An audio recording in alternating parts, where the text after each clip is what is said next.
That's great. Great. I'm Justin Chamness. This is Real Estate Wholesalers Club. Hashtag Shut Up Money Show. We do this every Saturday. It's a public Q&A. Yeah, that's right. You don't have to be VIP to be a part of the Saturday Shut Up Money Show.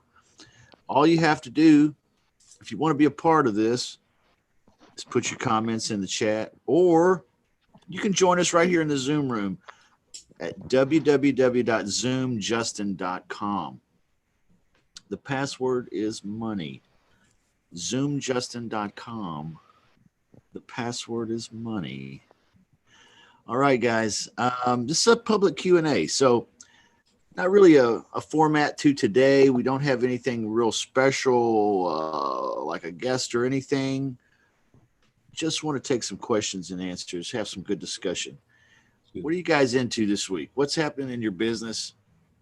And what maybe could I help you with today? Anything? Anybody in the Zoom room already that has a question? You guys don't have questions. Yeah, when's the pandemic going to be over with? That's a great question. I wish I knew. I think it's going to keep going for a while. Yes, it is. Yep. Hey, Justin, this is Dion. What's going on, Dion? Yeah, what's up, man? Good to hear from you on Saturday morning. What's happening? All right. Hey, not much. I think it was yesterday, and maybe even in one of the other days where we did role play. I had a couple of the guys had asked the seller what their level of motivation was, and I was just wondering how you feel about that as far as maybe, instead of us necessarily trying to figure it out or letting them kind of give us a gauge. Yeah, that's a great question. What he's talking about, guys and gals, is in the VIP club, we role play a lot. Okay. We're LARPers. We're what? We're LARPers, live action role play. LARP, like when the kids get out there with the swords and they really pretend that they're going to battle with each other. It's we just do video. Yeah. Live stream. Yeah, we just do the real estate role play. Yeah, they get out there with the swords and they do real battle. It's like Dungeons and Dragons type stuff, and yeah, that's what they call LARPer, live action role play. So we, in a sense, we are live action role play. We do role play a lot. Well, you do, and you had the live role games a couple weeks ago. Yeah, yeah. I've seen there was a guy that got shot recently on the news that was live action role playing. And the guy that he was live action role playing with didn't know he was live action role playing and killed him. It's kind of rough. Work out too well. It's safer here in the VIP. Yeah. So in the VIP, we live action role play, but it's more like practicing the real estate transaction, or in this sense, talking with the homeowner. Practicing having a conversation with the homeowner, a homeowner lead, so we know what to say. And what happened the other day is during our live action role play, there was a guy that was role playing. He's in the VIP club. Love this guy, Glenn, I believe it was. And he said this in the qualification section. Now, it starts out with, if you're doing it right, by guts, if you're using the guts formula, you start out with the agenda, which is something like this. Hey, my name is Justin. I'm a real estate wholesaler. Saw this property online. I wanted to call you, ask you a few questions. Let you ask me a few questions. And if it's not a good fit for either one of us, I don't mind you telling me no. Does that seem fair? Okay, so I'm doing three things there. I'm setting a roadmap. I'm getting permission to ask questions. And thirdly, I'm giving them permission to tell me no or fire me. Okay. That's the agenda. Then after that, you move into the qualification section where there's 4 questions that you got to ask, four topics you got to touch. in order to determine their motivation level. One is why do they want to sell? Two is the money question. What's the property worth? How much are they wanting? You know, what's the money need or greed here? Third is the timing question. Are they wanting to sell something today, next week, next month, next year? You never know. The fourth one is the commitment. Is this the person that can make a commitment, or is there another person on the deed, or is there an attorney he needs to consult, or an accountant? Okay, long story short, in the middle of these 4 questions, and you can do these all in 3 minutes or less. So you can pre-qualify or you can disqualify and fire a prospect in 3 minutes or less. And this is different than the way it used to be, because we used to spend 30, 45 minutes on the phone, kind of bullshitting a guy and baiting and switching and, you know, all this. Now we don't do it anymore. It's not necessary. Not necessary. We just honest, just be honest, right to the point. Okay. It works. So in 3 minutes or less, we get through those 4 topics, the agenda, and then those 4 topics. And in those 4 topics, the VIP member that was role playing the other day said this. He said, when he's asking about the motivation, why they want to sell, he said, where would you put yourself, Mr. Homeowner, on a scale of 1 to 10 as far as wanting to sell? The guy said, I'm a 10. Okay. The role player, he said, I'm a 10. It's not very many days I wake up where I feel like I'm a 10 of anything, but he felt like he was a 10. And then he said, okay, Mr. Homeowner, you feel like you're a 10 on the want to scale. Now, where do you feel like you're at on a scale of 1 to 10 on need to sell? And the guy said 3. Now, I brought up during that role play session that that's the first time I'd ever heard that. I had never heard anybody do that before. And I've been thinking about it too, Dion. The question Dion has is what's my opinion on that? And, you know, I've been thinking about it too, and I don't have anything against it, really. It's putting the pressure back on the homeowner to judge themselves, to pre-qualify themselves, which is really kind of the point where what we're doing anyway. I do feel, however, you're not going to get honest answers. So while I think the technique is sound, I mean, like, you know, it's a good idea. I'm not sure how many homeowners are really going to be honest with you at this stage in the conversation. It's pretty early. Haven't built a lot of rapport, haven't bonded with this person much. Or even understand what you're asking, maybe. Or what their needs are. Yeah, what their wants or needs are, their needs or greeds. Exactly, Debbie. So I don't know that you're going to get a lot of honest answers at this stage of the game. When he said, like, for example, when he said, what are you on a scale of 1 to 10 on as far as wanting to sell? He said a 10. I want to sell right now, right this very minute. Okay. He said, where are you at on a scale of 1 to 10 as far as needing to sell? He said, oh, I'm a 3. Okay. Turns out the guy really wasn't a 3. He was more like a 5 or a 6. Okay. Which isn't a big difference, but there is some difference there. So I think it would be hard for a homeowner to say, on a scale of 1 to 10, I need to sell. Oh yeah, brother, I'm a 10.5. You know, I think it's going to be hard. It's going to be hard for a homeowner to be that humble, you know, with a complete stranger. So I like it. I don't think it's not going to work. I just think it's not the best technique probably for getting to the heart of the motivation. I can find out the motivation of a homeowner without asking them that question and ask them to judge themselves. I want to determine for myself where they are on a scale of 1 to 10. Yeah. I hope that was what was your thoughts, Dion? Well, I had kind of 2 thoughts on it. One was, you know, you could potentially get an answer to your question answer to that question a little more quickly, and maybe, get through the process a little more quickly. However, you're asking a person to tell you, are they desperate enough to give you a deal, possibly? Yeah, that's what I'm saying. Yeah, that's a hard ask. You know what I mean? yeah, I was kind of caught between the two, and that's why I was kind of asking your take on it. Me too, man. Like I said, I've kind of thought about it for a couple of days and what my opinion of it is. And like I said, I'm not against it. I just don't know how honest they're going to be with you at this stage of the conversation. Yeah. All right. Or really at any stage. Okay. There's a phrase out there you need to learn in real estate. It's buyers are liars, but sellers are too. Okay. Buyers are liars, but sellers are too. Okay. So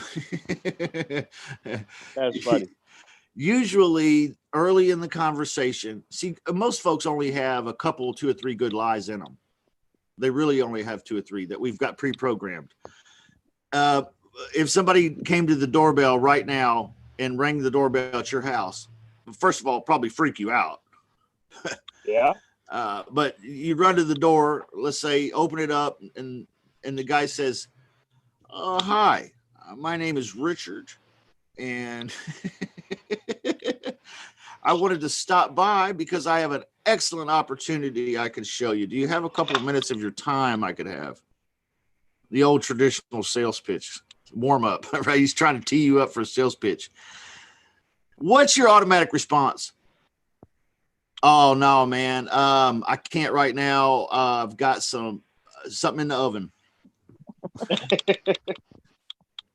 Okay. Yes, sir. We all have that one good get out of jail card in our minds. You know what I mean? Yeah. And then if the salesman were to say, oh, you have something in the oven. Well, I certainly wouldn't want to let it burn. May I come in while you take it out of the oven? Okay. He pushes you a little further.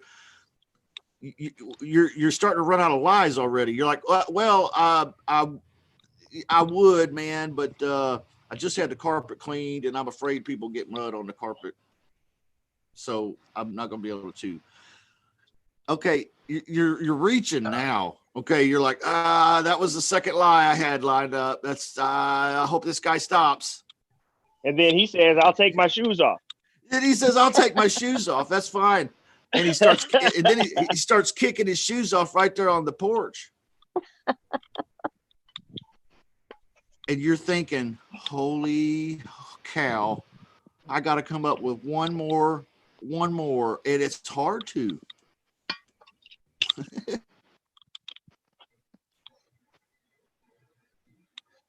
Yeah. Lost you, Justin. Yeah, where'd you go, Justin?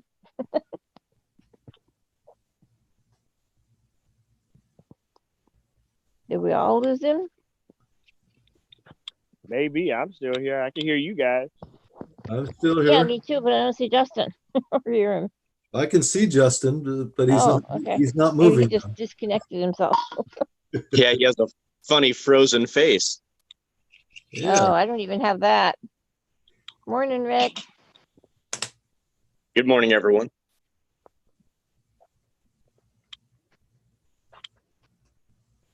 There's the box with his name, but no Justin. I'm sure he'll pop back in. Oh, yeah. I don't have him at all. Hey, has anybody gotten any deals signed up or closed at all this week? No. Okay. What about you? I haven't. No, I haven't either. And actually, I'm really disappointed. I'm really disappointed with myself. I haven't made calls like I should have. I keep looking at my phone. I keep finding other reasons to not pick up the phone. So I gotta get out of my own head and get on this phone. So I tell you what, I'm having the same exact problem. Even the other day I got on the phone with somebody and I even got a yes, but he was like a flipper. And like, I was too kind of like, I guess, too scared to push forward with sending him like paperwork or anything like that. So, cause I kept saying, I don't know, in the back of my head, I guess I'm having issues with self-doubt and stuff. So, I'm the same. I need to get better on the phone. So, you know what? And I think the other thing too is that I heard someone say this, is that imperfect action is better than doing nothing. right. So True. even if we're not great on the phone, we're only going to get better by being on the phone. So, because even Justin said, maybe 1 out of every 30 or 1 out of every 35 will get you a deal. So in reality, you're practicing with the other 29 or 30 something anyway. So, Right. Absolutely. so I have to convince myself that that's the truth And and that's just what do all it. the So, role playing here is for, Dion, is to help, not be so nervous with those. yep, absolutely. So I'm there. So this morning call with you guys was to get me fired up to start making calls That's why I came on too. after we get done. Hey I guys, was thinking about. I'm sorry. Hey, he's back. Hey, what's up, Justin? Well, I'm kind of back. I don't know what happened, but we lost electricity everywhere, man. It's just down. Like, so of course my internet's off and all that. That's so it dropped me, but I'm on mobile right now, sitting in the dark. Oh wow! Get some candles, man. Yeah, so Oh wow! I went ahead and turned my camera off because you can't see me anyway because it's dark in here. Well, with no electricity, there's no light. So, but man, I've been listening to you guys talk, and man, I love it. Keep going, guys. Keep going. You want to get fired up? I want to fire you up. I want you to get fired up. I want you to fire each other up. Hey, I'm going to suggest a book. It's called Failing Forward. And it's all based on why we don't do certain things. And there's a quote out of there, which I wrote down to help me. It says, to conquer fear, you have to feel the fear instead of avoiding it and take action anyway. And that kind of helps me to pick up the phone and make calls, because we're just all in our own head and it's really not that bad. Yeah, somebody else was saying something about that too, that book. I haven't read it though, but it sounds like a really good one. I think Kenny was saying something about that. Failing forward. Failing Forward, yeah, I forgot the I author's recognize the name. name, but I don't think I've ever seen it. I feel like I've Yeah. heard it somewhere too. Yeah, I've heard about it before. It's been Okay. around for a while. Yeah, Well- I'd like to ask a question since we have a good group here. I did a lot of real estate back in the 2000s before the market crashed, and then I lost everything. But and then I got back into it around 2015. One thing that I found, there wasn't as much social media as there was, back in the 2000s. There's a lot more of it now than there was then. But when I'm going through my Facebook and other things, we're constantly seeing ads for other gurus. It seems like there's 50,000 new gurus every single day, who have the best way to deal with the pandemic, the best way to do lease options, the best way to do subject twos, the best way to do this and that.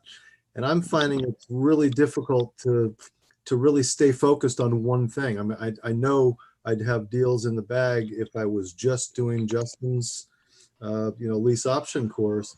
But there's so many other things pulling me in so many different directions. Short sales in Florida, subject to, and lease options, and all this kind of stuff. It's really difficult to stay focused. So I was just wondering if other people are having the same problem, just kind of staying on track with something that is working rather than going in multiple directions. You know what? I experienced that a little bit myself. Between Joe Crump, Joe McCall, Oh yeah. Ron LeGrand, and all of that. And what I finally decided is I was on Facebook, and the one gentleman that does the Middleton REI, he had made a post, this was several months ago, about Justin, and just talked about how cool he was, down to earth he was. I said, I'm gonna listen. And I listened to him for a while, and I said, I'm sticking with this guy. He just seems like a regular guy that's doing the business, and he's not trying to sell me something every time I talk to him. He's not telling me about, oh, my friend this, my buddy that. I got tired of hearing it. And, you know, so I said I'm sticking with Justin. We're just gonna roll with that, and that's where it's gonna be. I'll be the first to say I'm right there with you.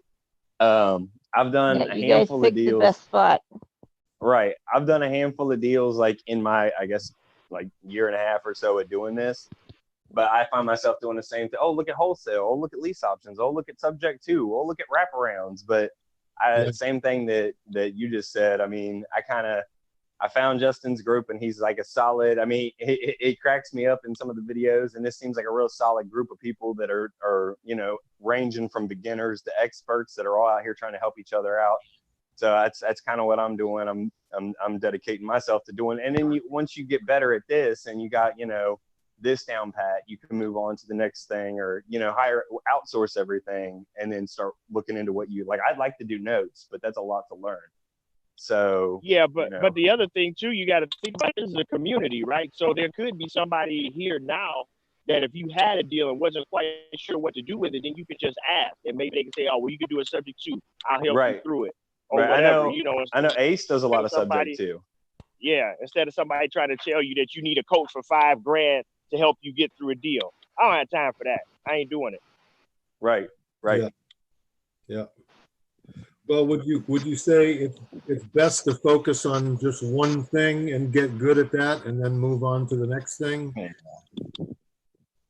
I mean, that's what I'm trying to do. That's kind of what I'm committing myself to, because I got real bad ADD where I'm all over the place. Look at this, look at that, shiny object. But yeah, like he said, I mean, you can tell Justin, I mean, he's a regular dude, just kind of out there doing the thing, and it's obviously working for him, right? So, I mean, there's no reason why it can't work for us, and why we can't help build each other up. You know what I mean? Right. Who said that? John. Okay. Thanks, John. Oh, no problem. It's like, what's your social security number, John? No, I'm just kidding. Oh, I got ADD real bad, so I can relate. Yeah, well, and it's hard for me to keep myself focused too. That's why I'm kind of bringing my old lady in on things too. I figure if she can take over most of the screen time stuff, like the setting up the campaigns and like if I can jot it down on a notepad and then hand it to her, and then she can put it in the Trello, which we just started that the other day because we found one of the videos that he has on that. And that works out a lot. It's kind of smoother and cleaner than trying to do Podio and keep track of different tabs and different people. It's kind of like right there. It's a to-do list. She says, okay, call this person. There's a Zillow link there. I call the person. I click the link. I open it up, and it's ready to go. You know what I mean? So it kind of eliminates some of the ADD I got going on. Yeah, that's a typical. That's a common trait of a lot of entrepreneurs. I'm pretty much the same way. So I find it difficult to stay focused on one thing when the next shiny object comes along about every 5 minutes on Facebook. And, you know, they all seem good. They all seem like the best thing since sliced bread. But the bottom line is, if you're not really getting good at any one particular technique, you're just kind of a jack of no trade. Right. Those are just Well, tools. you're not getting any from all of those without putting in some serious money either. Right. Yeah. The big difference I see with Justin and the other gurus is we have access to Justin. Right. Well, and we the do other a daily. Gurus, they might do videos for you on a pretty regular basis, but we actually get to interact with the guru. Right. Right. Big difference. Well, and there's a daily lineup pretty much like 5 or 6 days a week for us to all get online. It kind of works with everybody's schedule. If you're not free on Monday, you can hop in on Tuesday, you know, or Saturday. Most people are available on Saturday morning, you know. It's legit. Yeah. So.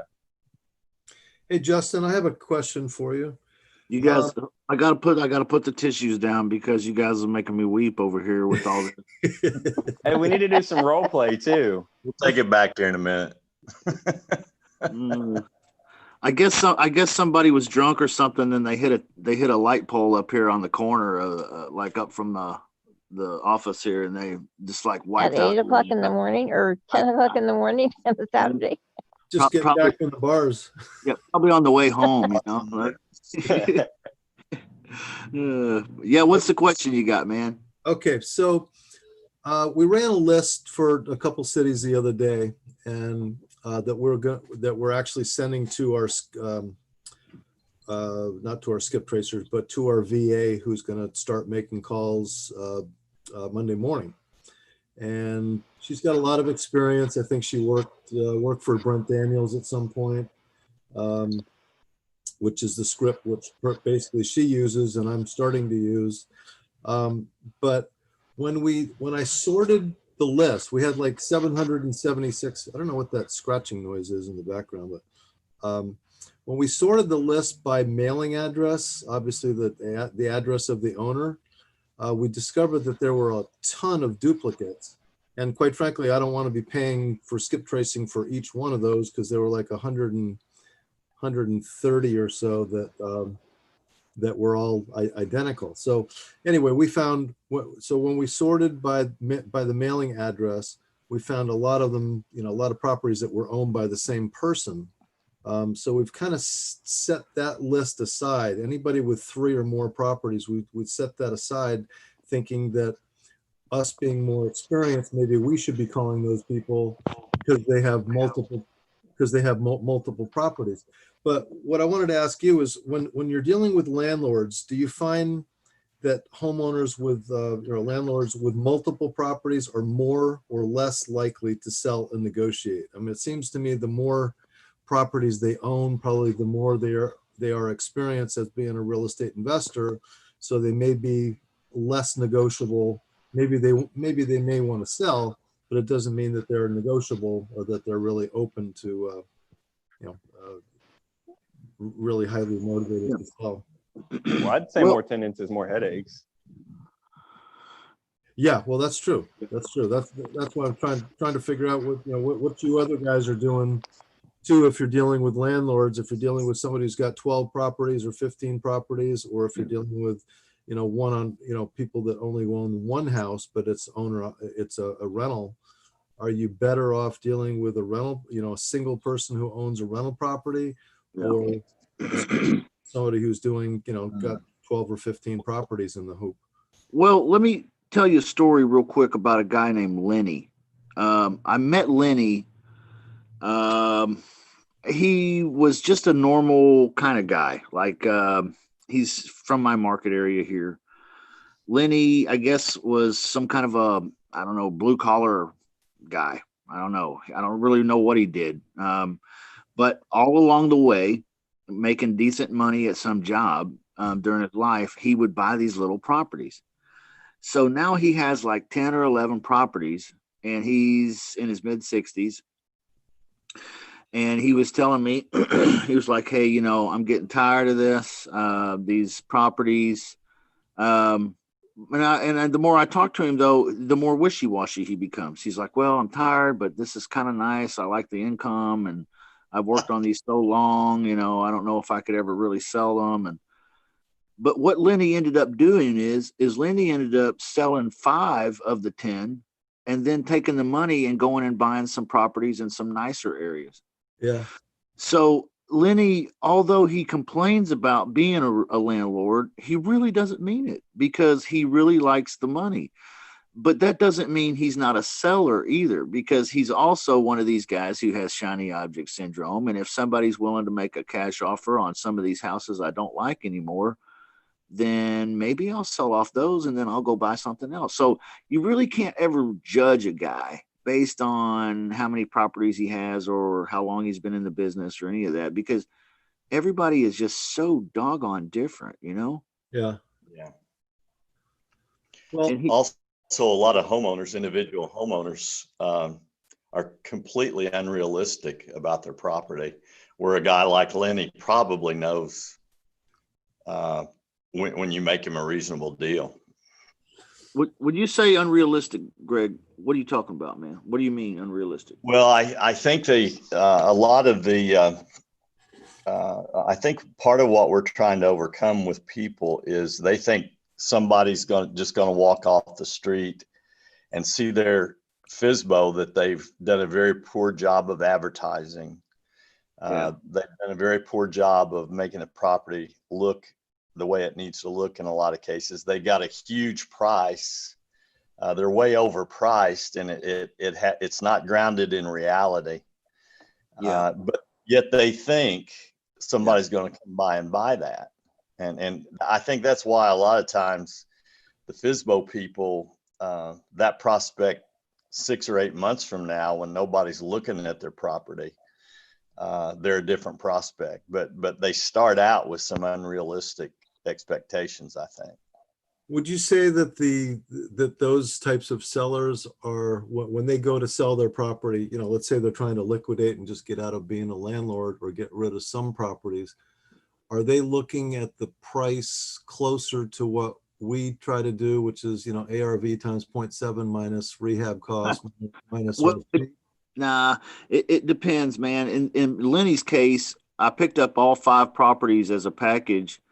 I contracted all 5 at one time, and I think I was paying somewhere around $25,000 a piece for them, maybe 20, somewhere in between 25,000. Of course, these are small rental properties in B minus, sometimes even C neighborhoods now, which is why these neighborhoods have gotten worse over time. So he's kind of like, well, I think I'll dump these. I've had them for so many years. I've made tons of money already. I don't need to get rich on the sale of it. I just would like to get something fair. And so boom, here we go. That's a motivation. That's a motivated seller. Mm-hmm. Yeah. You do run into these guys like Greg was talking about, and that's you hear me say 30 leads equals about a deal. Well, 29 of those are some of those people you're talking about right there. Mm-hmm. Unreasonable, like the house is worth $375 on Zillow and PropStream and everything else, and he's asking $475. Yeah, I find those. Yeah, I find them too, man. You're not alone. And what do you have to do with those? Have to wait till they're educated. Disqualify them. Yeah, disqualify them, fire them. Maybe if you think that they might come to Jesus in some time frame in the near future, put them on a follow-up list. If not, then let them hit the spot at the bottom of the garbage can. I had one of those the other day. He was selling based on the fact that he was assuming whoever bought was going to Airbnb it. So he was selling it for like 50 grand more than it was worth. But I mean, he popped up in my text blast as a yes. I gave him a call and he was like, yeah. He was like, I'll even train. He's like, I've used it as an Airbnb recently. I'll even train somebody on how to, run the Airbnb because I know they can make this much cash flow every month. And I was like, well, you're selling with high intentions here. You know what I mean? Like high hopes. That's crazy because I had that happen too. Airbnb and COVID. Yeah, exactly. Doesn't sound like a great idea to me.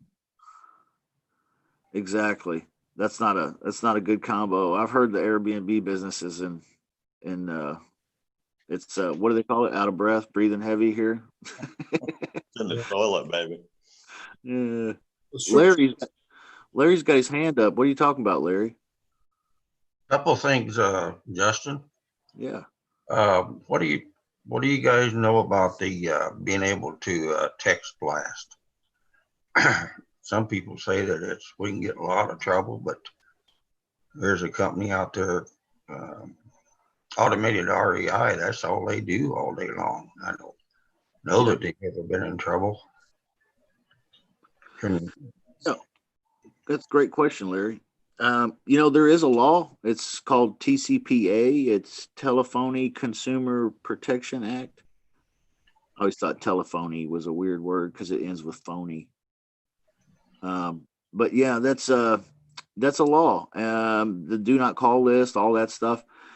We've looked into it quite a bit, and Automated REI has looked into it quite a bit too. Yeah, I see your question, Aisha, and I'll answer that one here in a second, and anybody else can too. But yeah, the law is that if they're on the do not call list, you can't call them. You can't text blast them.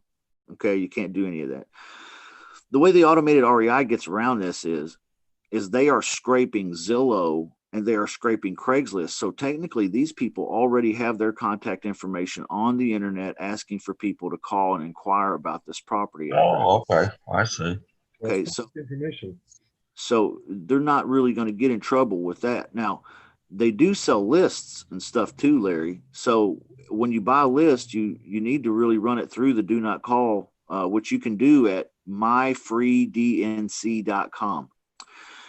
And you can have it compared to the DNC list and take all the people out that you shouldn't call or contact in any way whatsoever.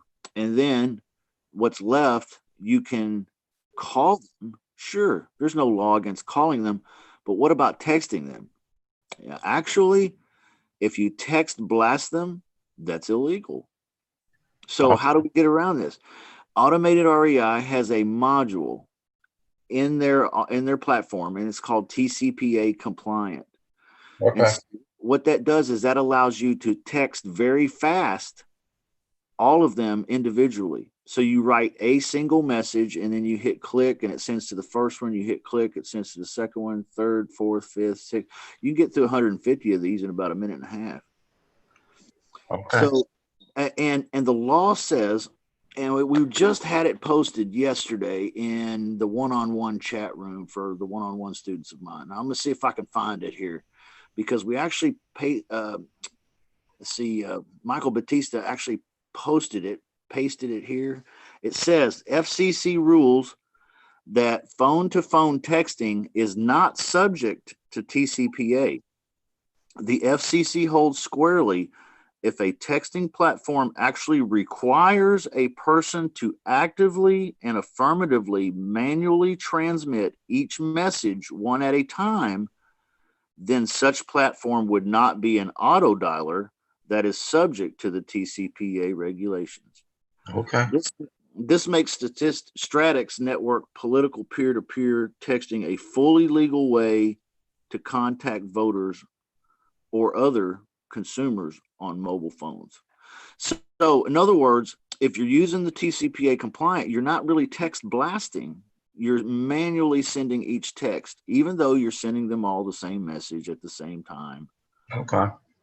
There's enough human interaction in there. So that's how they're doing it. That's how they're getting away with it. And it seems to be working fine. I have not ever had a problem with it. Good. Okay. Hey, Justin. Greg and I were working on a campaign that we're going to try to do through automated REI the other day. So where we went into Craigslist and set all of our filters the way that we wanted them, what we ended up with was, I don't know, there were maybe 67 leads, something like that.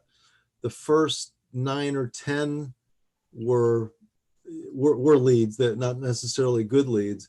But then the rest of them, like another 20 or 30 of them, were basically all pictures of new houses from one particular subdivision that these guys were trying to market. So there were tons of those and very few other leads that we would even have sent a text to. Is there a way of being able to filter those out? Because it just doesn't make any sense to be texting to one person who's going to be, maybe a representative for a subdivision that they just built that has multiple identical properties. Yeah, that's a great question. A couple thoughts come to mind is one, the only way that I know of to filter out things is to filter out things. So yeah, if you use the filters, but in the filters, are you aware of the plus minus thing you can do when you're adding keywords in over on the Craigslist search? You can add plus, motivated, and then comma minus realtors, and or whatever word you want, and it'll start removing those. Yeah, okay. Aisha put up a tutorial on the VIP group. Oh, text magic, by the way, Aisha. Somebody loves text magic. Rick uses text magic. Some of the other guys in the club use text magic. Yes, sir. Rick is here. I don't know if that answered your question, James. It wasn't much of an answer. I'm sorry. Well, it's something.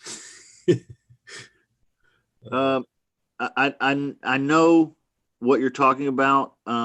And without being able to demonstrate what I'm talking about on the computer, I don't know if I could explain it very good, but There's kind of advanced ways to search on Craigslist if and filter out stuff. I like to filter out all the property managers, all the realtors, realtor brokers, stuff like that.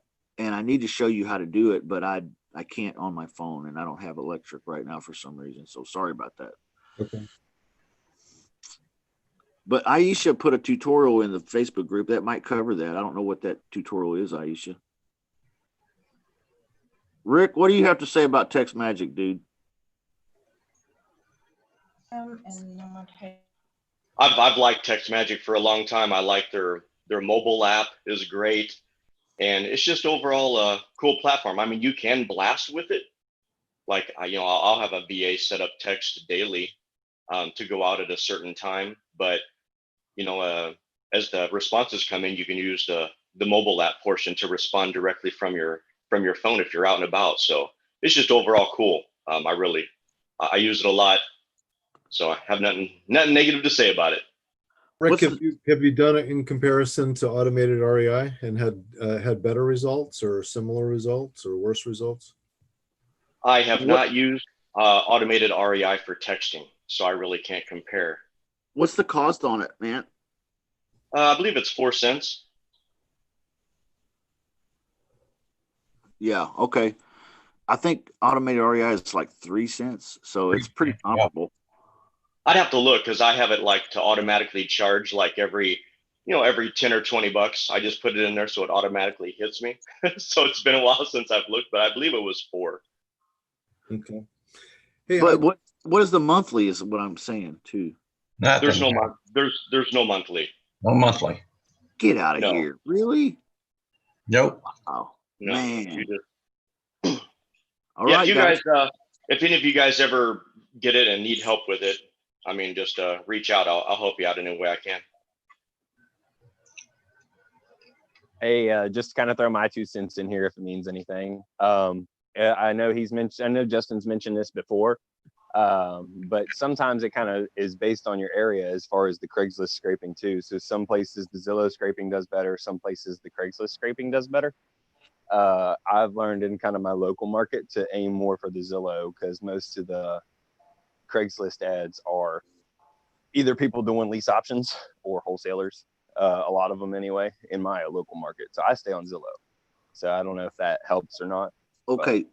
Are you guys missing opportunities to do joint ventures with people that already have property deals?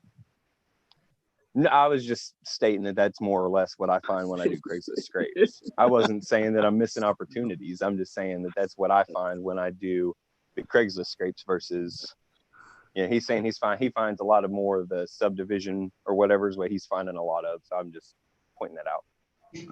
I'm just giving you a hard time, man. I know, boss. But you gotta true though, guys, you gotta open up your mind to joint venture with some of these people. So I don't mind calling on Craigslist where I get a wholesaler or I get a guy with a lease option deal, because I will offer to bring a buyer or a tenant buyer if he's willing to share the fee. I mean, why not? Yeah. It's just a thought, guys. I do it all the time. You guys saw that check yesterday I posted in the private club VIP Facebook, the check I got. Congratulations, by the way. Okay. That one, if you guys want to know the full details on that one, that ended up being a guy in Las Vegas. The deal was put under contract, but then a guy from Las Vegas hit me up. He said, "Oh, I'm a Canadian soccer player." Remember that? I told you that. Anybody remember me saying that? Anyway, he's actually from Canada, but he plays soccer for the Las Vegas Lights. The house is in Las Vegas. It's a townhome, actually. And anyway, I called the guy back and I talked to him, and he said that came off of Facebook, by the way, Facebook Marketplace ad. So I called the guy. He was like, "No, I'm not interested in it myself, but I know of an investor guy who has a lot of deals like this, and I sometimes I make connections for him, and I thought maybe you'd like to talk to him." I was like, "Okay, that's cool, whatever." I'm thinking, what a joke. This is not going to, it's going to waste my time. Well, but I went ahead and I talked to the other guy that he was trying to get me in connection with. And that guy's name is Steve. Steve brought a buyer, a tenant buyer. So he asked me if I would joint venture, and I was like, yeah, let's joint venture. Cool. So that's how I ended up getting a $15,000 check. All right. Okay, so these joint venture opportunities, don't overlook them. You know, I mean, you're both in the same business, right? So you could operate with a spirit of competition, or maybe there's an opportunity for a spirit of cooperation here, and you could bring the other half of the transaction, and both of you get paid. Mic drop. I'm sorry. Go ahead. Go ahead, John. No, I was just saying mic drop. Oh, okay. Well, and in total, and disclosure, so you guys know, I like to be pretty transparent here with everything. That the 15 grand, 5,000 of that I'm giving to Steve. Okay, so he's not even getting half. Another 5,000 or so I'm giving to my team, and I'm actually going to personally keep 4,750. Okay, now you guys are like, holy shit, 15,000 whittled down to 4,750. Yeah, I know, but I also did almost nothing to make that money, and I have a team that does things, so they need to be paid, right? So, you know, you don't think about that kind of stuff when you're dreaming of having a team. But when you have a team and you got to whittle a $15,000 check down to $4,750 for yourself, yeah, you might want to do this a little bit for yourself first before you add a team. That's just a thought. I'm just throwing that out there. Yeah. Hey, Justin, I just wanted to ask, is there anybody here using automated REI for skip tracing? Because I've got a pretty good list that I'm thinking about sending to them, but also the VA that we work with, who's going to be making calls. She also does skip tracing at like 15 cents a piece. I don't know.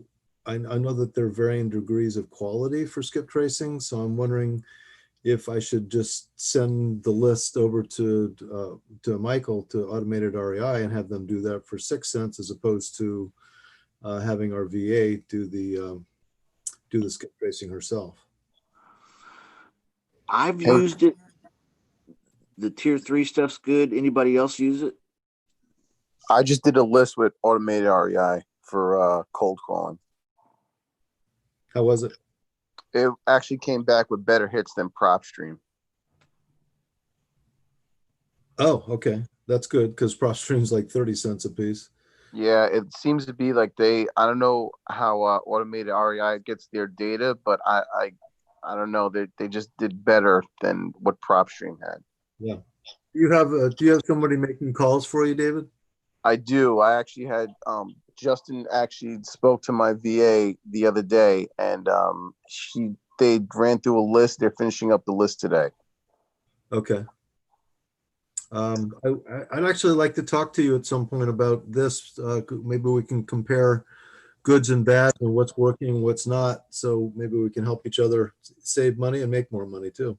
Sure. Hit me. I'll send you my contact details. Okay, great.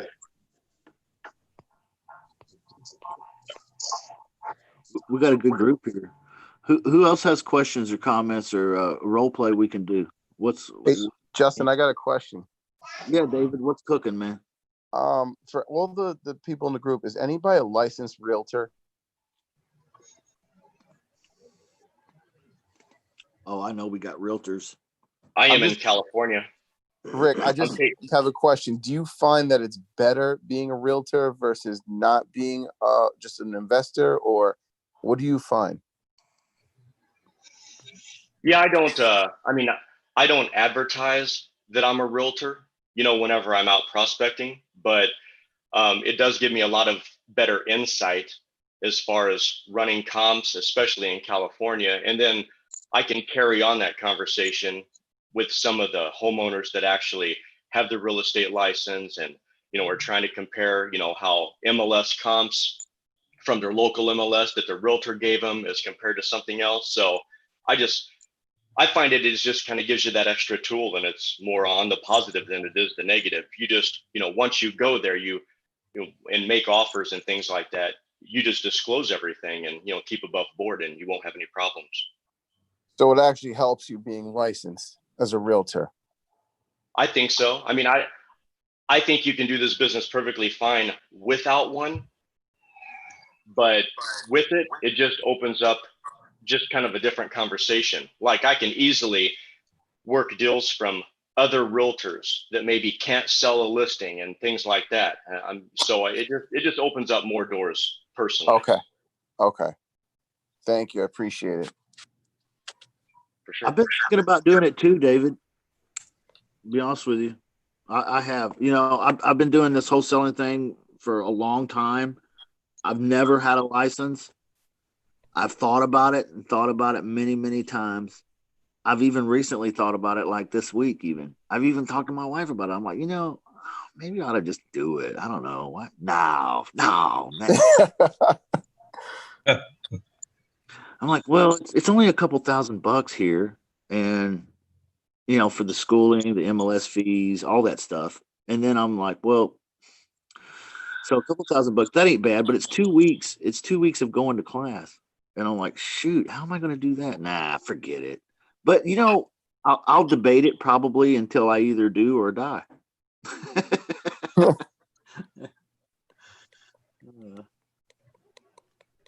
That's a good question. Anybody else in here a realtor? I think Victor is a realtor. Yeah, I was looking to see if he was here too. Watching your videos over again, the one when you had EXP Realty on, that kind of is what has me thinking about it for some time now. Yeah. See, that's a pretty cool sounding deal. Except, I'm not a realtor, so I don't really have the inside baseball on that. I don't know. You're an outsider. It seems pretty cool. Rick is not in that though. Rick, what are you? You mean not part of EXP? Yeah, what are you though? You're Yeah, going no, for I a have. broker. Yeah, I already took all the classes. I'm gonna take my broker's test this year, but I've been licensed for many years actually, and my license is just under another flat fee type of brokerage that I met, and I get a lot of freedom as far as keeping my realtor stuff separated from like my investor type of stuff. And that's the biggest thing. If you're going to get your license, you have to, at least in California, I don't know how some of the other states are, you have to hide that, or not hide it. You have to hang it. You have to hang your license with a broker. And you want to make sure that I have friends where some brokers they just don't get it. They do not understand like wholesaling, even just wholesaling. And it just causes more conflict between the broker realtor relationship as compared to others. I know there's EXP and there's several others that I'm not bad talking any of them because I just don't know, but a lot of them seem like like multi-level type of marketing programs with a realtor name on them and things like that.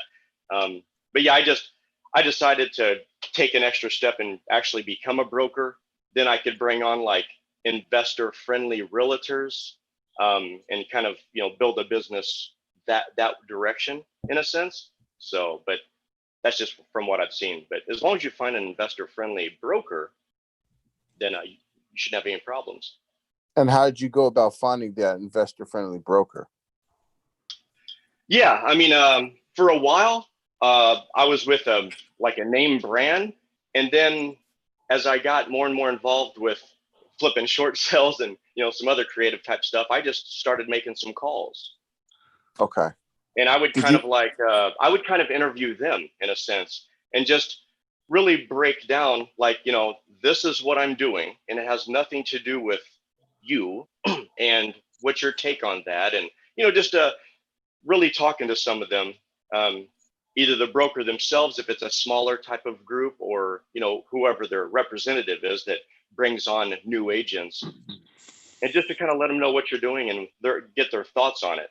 Because the last thing you want to do is get hung up with a broker that is trying to pull a piece off of every single little deal that you do, and it just causes more headache. Did you go through your RIA and like try to find like talk to them and see who they suggest, or you just did it yourself? Yeah, I just did it myself. Okay. I was gonna say you could probably jump in your local real estate groups on Facebook and just post like what you're looking for and ask for suggestions. You know, Oh what I mean? yeah, See if anybody knows anybody. yeah, and you could I, even reach out like any of the local real estate groups and just say, hey, thinking about getting my license. Anybody got your license? And PM, DM me and let's chat about that for a minute. That'll probably be the quickest approach for sure. Okay. Thanks, Rick. I know who I would hang my license with if I got one. I've been thinking about getting one anyway, right? But if I get one, who would I hang my license with? Because it's a law here too. You have to hang your license with a broker. And so you want to find one of these ones. Some brokers I've heard even want to make you do like come in and do what they call board time, which is like answering the phone and shit, like a secretary. Board time, I think it's spelled BORED because it's what it sounds like to me. And if you're trying to be something else and a real estate investor, you ain't got time for all that. So I called a few brokers myself just to see how easy this would be. And I asked them, I was like, I just right out of the gate, I was like, hey, I'm thinking about getting my license. Oh, okay. They're hard to get a hold of too, by the way. You'll have to leave messages and shit, and then they'll have to call you back if you're lucky.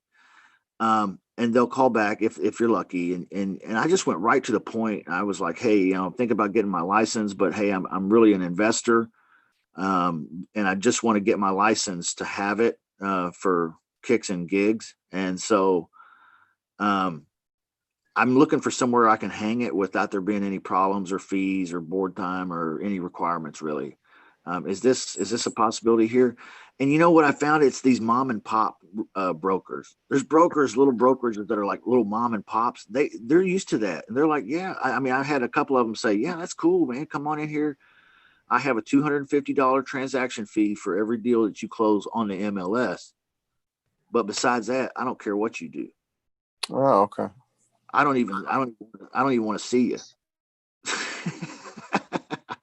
So they're around, man. They definitely are around.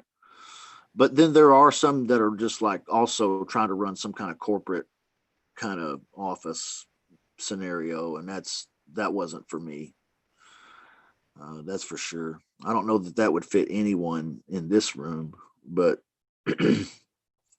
maybe. That's a good discussion, guys. That's a relevant discussion because we probably all have thought about it at one point, and when we do, if we ever do, that's some good advice. So I think about it, but I wouldn't like pursue it as like a career per se, unless like I had like a team to work for me. I just thought about it'd be another avenue. Okay, you don't like the wholesale option, you don't like the lease option. I mean, I could always list it. That's more or less what I would be going for. Well, you Yeah. guys know Steve Daria, the guy I had on the Shut Up Money show a few months ago with the big long beard, bald head guy with a big long beard. You guys remember that at all? It's been a while. But he's a realtor and he's also an investor too, but he's a realtor and he became a broker and then he started hiring realtors to work underneath him. And eventually he sold that business. He sold that brokerage with all the realtors and everything included. And he got rich. That'd be one way to do it. So I don't know how you do that, but that was a pretty cool play too. There's so many ways to get rich in real estate. There's so many ways to make a solid living and really do what you want, what you dream of in real estate. And to say, hey, this is the one way, walk ye in it, that would be, that's good, I guess, but that's so limiting because there is really literally, I've got the shiny object syndrome now. Look at me. I'm off here. There's so many ways that you can make money. There's so many different strategies and techniques. Oh, I'm off on another one now. It's a balance, I think, guys. Don't you? It's got to be a balance. You got to have that hunger and that knowledge to want to know more, but at the same time, you got to keep it in balance too and do the very simple things that lead to making money. having a strategy, having leads, giving some good phone. Yeah. Consistency. Damon said it. Taking action. That's right. Hey, Justin, since you're kind of familiar with the TCPA or whatever that is, in regards to texting, if you're picking up the phone and calling somebody who owns a home, whether they're in pre-foreclosure or not, and you're just trying to see if they would be willing to sell their home, does that violate any kind of, if I have a VA calling landlords who,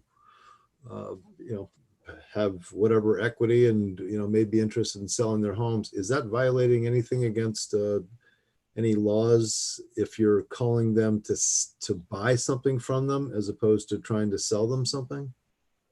They won't look at it that way. If it ever gets adjudicated, it'll just be that you called them to do something illegal. Whether you were buying or selling, it won't matter. You can call them, absolutely, if they are not on the do not call list. So you take your list that you buy, and then you run it through the do not call list, scraper, what do they call it? Scrubber. And then you can call anybody that's not on the do not call list. Okay. Legally. That's legally what you're allowed to. You can call those people. If they're on the do not call list, then do not call, right? So if they're not on the do not call list, you can call them about anything, anytime, whatever, pretty much, But even if they are, if I were just to call up and say, hey, I'm interested in buying a property in your neighborhood. I saw that your phone number is associated with such and such a property. Would you have any interest in selling? Is that violating something, since I'm not actually soliciting? I'm just trying to, I guess it could be construed as soliciting. Yeah.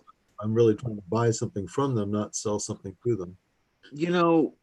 There's the legal, which is what I just explained, but there's also the practical. And what I really do is I really do not worry about it that much. Okay. Because I take a very personal approach to these people, and I don't mind calling a complete stranger. And occasionally I may call one that's on the do not call list. Uh-huh. And if they say something like, why'd you call me? I'm on the do not call list. I'll just say, oh man, I had no idea. I'm sorry. I'm just a local investor, and I saw the house. I didn't think to look at a do not call list or anything. I just thought you were the person to talk to. Have I offended you in some way? I'm sorry. I'll just eat humble pie for a second, and usually, that's okay. Fine. Very personal approach, but.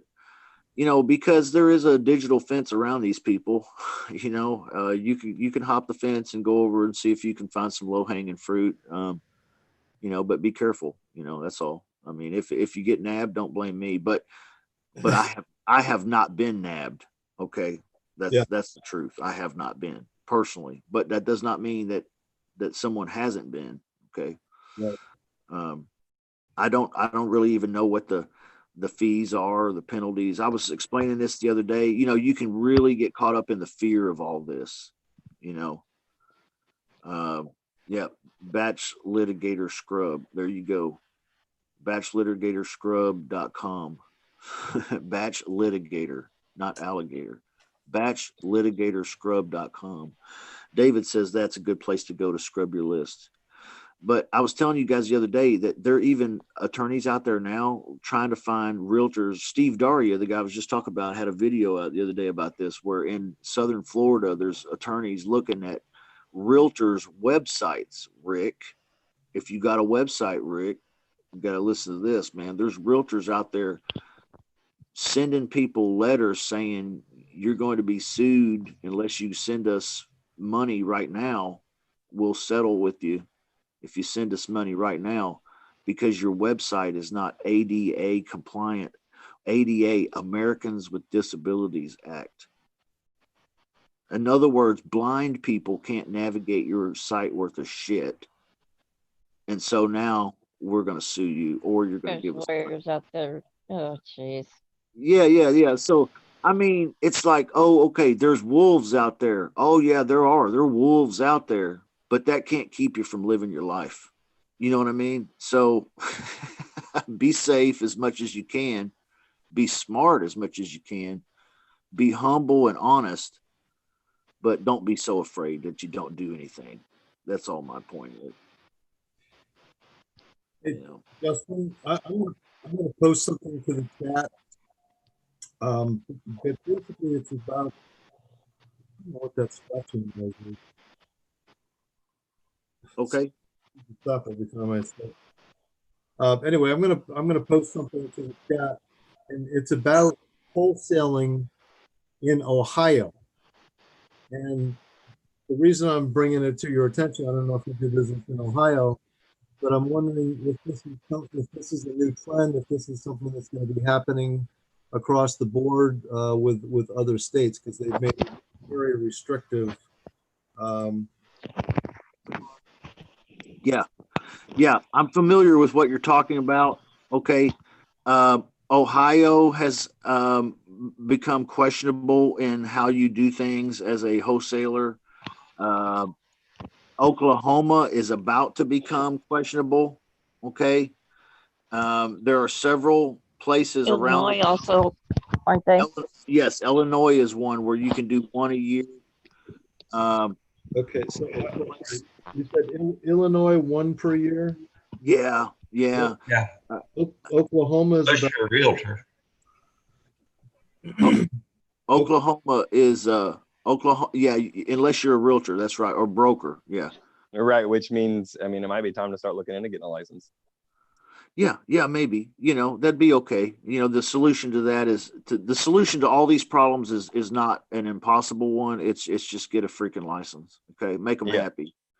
Pay homage to your masters. No, I'm just playing with you. what were the other you were saying? So Illinois 1 per year, Oklahoma is about to start something like this too? Yeah, I've heard that in November, wholesaling is going to be outlawed completely in Oklahoma. Who knows what that really means? We won't know until it plays out a little bit.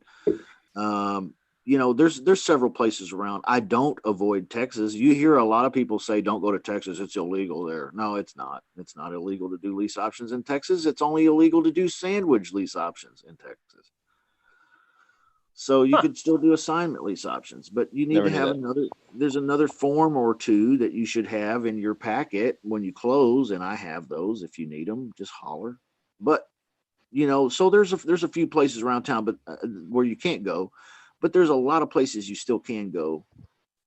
And here's the full truth. I visited with my attorney on this topic about a year ago. He said, Justin, I don't have a crystal ball, but I predict in 10 years, it will be illegal to do what you do everywhere.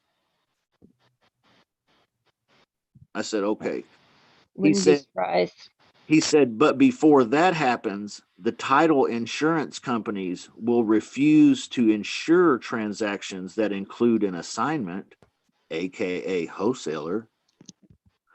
And so before it becomes illegal, they'll just become impossible to close.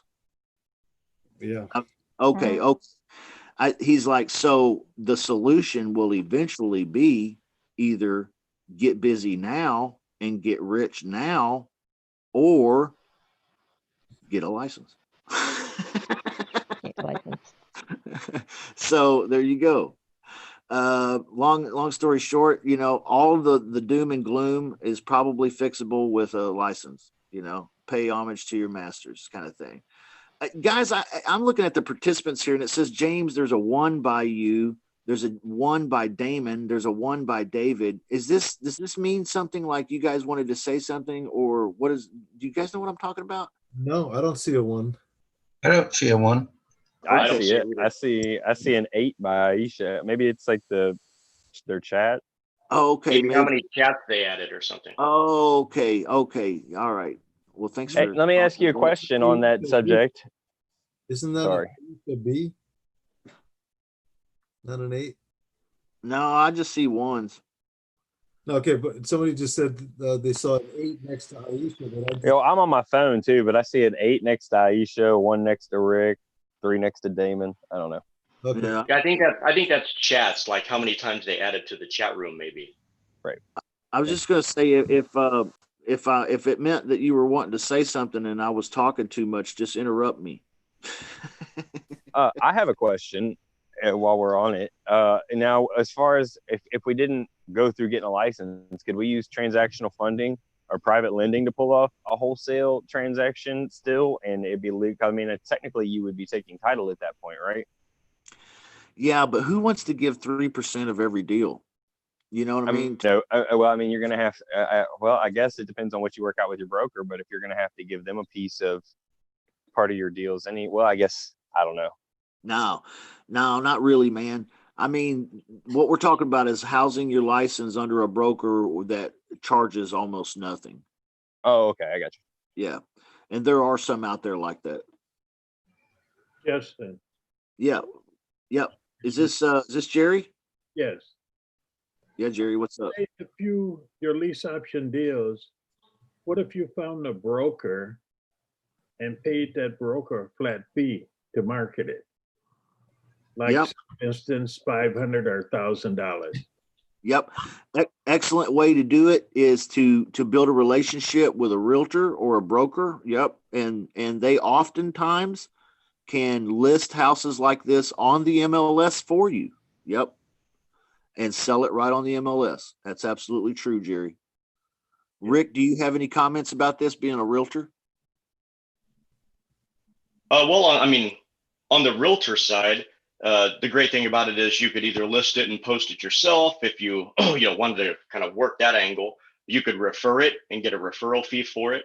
But yeah, man, there's plenty of flat fee type of brokers that you could just start making calls and say, hey, you guys got any buyers in such and such area? And you could start developing relationships with maybe some that do have buyers that could start filling up some of your pipeline and just working out different deals with them. So, I mean, there's a lot of options for sure, whether you're a realtor or not, working with other realtors. Mia is new here in the VIP. She's not here with us today, but she was telling me the other day that she's a realtor in California, and that a realtor and a mortgage, I think, person too. And she's like saying, hey, I'm tired of working with all these buyers that eventually don't qualify at the bank. So what do? My thought is put them in lease option deals. I find I'm like, dude, why are you not making money already? You already talking the right story. That's a good idea. Yeah, good idea. And many realtors, many realtors are just not out of that box. And once you start talking to them and open up some extra opportunities for them, a lot of them have, these back end tenant buyers that they didn't even realize they could make some money off of. Yeah. And mortgage guys too. We have a couple mortgage guys in the club here, and they have the same situation. They're like, well, this guy, he's got a certain amount of money down, but he just don't have the credit for it yet. Okay, well, you could say bye-bye, call me in 6 months, or you could go ahead and get that money. Give them what they want, a place to live, and collect that money. That's a super idea. So many ways to make money in real estate. Instead of making calls this afternoon, I'm just going to order a new course and start learning a new. Squirrel. You got me. I'm just playing with you guys. We've been here for an hour and 15 minutes. I love the conversation, guys. I love that you guys kept it going when I dropped out and everything. Thank you so much for being here. Everybody is so important to us. James, Larry, Aisha. Larry, thanks for being here, man. Did you had your hand up a minute ago? Is there anything else that you had, Larry, you wanted to ask before we cut out of here? Yeah, Justin, about 2 or 3 weeks ago on Saturday, I think you had a place about VAs, and you could get them for like $5 an hour, and you worked with a lady head on, and she hired VAs. Could you give me that again, that information? Yeah. The company I was talking about is VA and then the number 4, VA4REI.com. Okay. There was another one that Tim Howdeshell recommended that Saturday, though. What was that, guys? Does anybody remember? I posted it in the VIP, I think, or in the Facebook group, public group, maybe. Does anybody recall what that was? No, but there's so many. Oh man. Yeah, there's quite a few. You know, David's working with one like that too. This gal is from Costa Rica, and she has agents that work with her, and she trains them and manages them and all that. It sounds like a pretty solid deal David has. So maybe David can put it in the chat if he's willing to share and care. But it's okay. Yeah, I'll put it in. Don't get her too busy though. You want her doing your work, man. It's like hiring a contractor, you know. You don't want to hire a contractor that's too busy, because then he won't do your he won't do your project. All right, Larry, Aisha, Damon, thanks for being here, dude. You're from Canada, is that right, Damon? You Canadian? No, I'm from Louisiana. Oh, okay. Sorry, dude. Close. James, Aisha, David, Dion, Greg, Jerry, John, Philip, Rick, Rudolph, and Rudolph again. Hey, man, thanks for being here, everybody. Unless anybody has anything, let's call it a day. You guys get out there, make some calls, okay? Remember, 3 minutes or less. Don't get sucked into explainer mode and going on and on for 30 minutes with these people while they tell you about their house, how it's the Taj Mahal, and they have all this, you know, tile, and they have the paint, and they have all, you know, who gives a shit, right? You need to find out about their motivation. So remember the 3 minutes. Just get on there, just hit those four topics, turn the screw a little bit, and if they don't qualify, fire them. And then don't feel bad. That was your job. That's what you're supposed to do. Okay. So, you know, you can bang out a couple good calls in 30 minutes. You can bang out a handful of really not so good leads in 30 minutes. So we're not talking about all day here, guys. So get pumped up, put your headset on, put some grunge rock or some gangster rap or whatever you're into. Put it on the headset, get your blood flowing a little bit, breathe a little bit, then pick up the phone and smile, and then dial. Right? All right, guys. I appreciate you. You guys have an excellent rest of your day. Anybody got anything else? Thank you, Jeff. Hey, Justin, real quick. Didn't you say something about having a guy that was doing jumbo deals or something? Was that supposed to be today, or is that someday next week? You know, man, I messed up, and it's next Saturday, not this Saturday. Yeah. Okay. All right. Great. And it's just a guy from the club here that was finding some jumbo leads, and he's like, "Hey, I want to tell people how you can do this. You can find these big deals," and I'm working on a little course right now with Rick and Victor about how to do big deals. So it's going to be an autumn of big jumbo deals. All right, sounds good. Yeah, man. All right, I made $15K for the business yesterday on a little small deal that was $325,000. Just imagine if it was 2 million, what I could have made. All right, I'm just dreaming now. Sorry, I'm off on shiny objects. Love you guys. Have a great rest of your day. Thanks, Justin. Thank you, guys. Thanks, Thanks, Justin. Thank you, Justin.